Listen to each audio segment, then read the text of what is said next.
आज इंडिपेंडन्स डेच्या दिवशी ना मला एक गोष्ट सांगायची होती तुम्हाला. सगळ्यांना स्वातंत्र्य भेटले, सगळ्यांना, girls, womens, everyone is having freedom.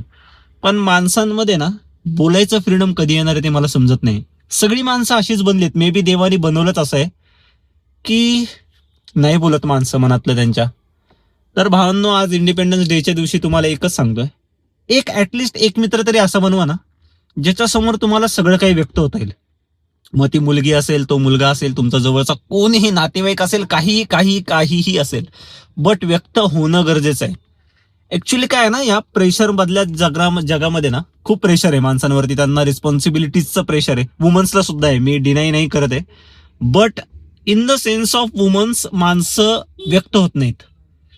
तर आज व्यक्त व्हायला शिका मित्रांनो. आज इंडिपेंडन्स द्या त्या गोष्टीला. मला सुद्धा नव्हतं जमत व्यक्त व्हायला, बट जेव्हापासून मी व्यक्त व्हायला लागलो ना, so life would be easy, problem solve होतात. व्यक्त व्हायला शिका. मनामध्ये ठेवून स्वतःला त्रास करून आहे ना काही गोष्टी होत नाही ना. आपण प्रगती करत त्या गोष्टी आतल्या आतमध्ये आपल्यालाच खात राहतात. So give freedom to mental peace my all brothers. I love you all. आजसाठी एवढंच.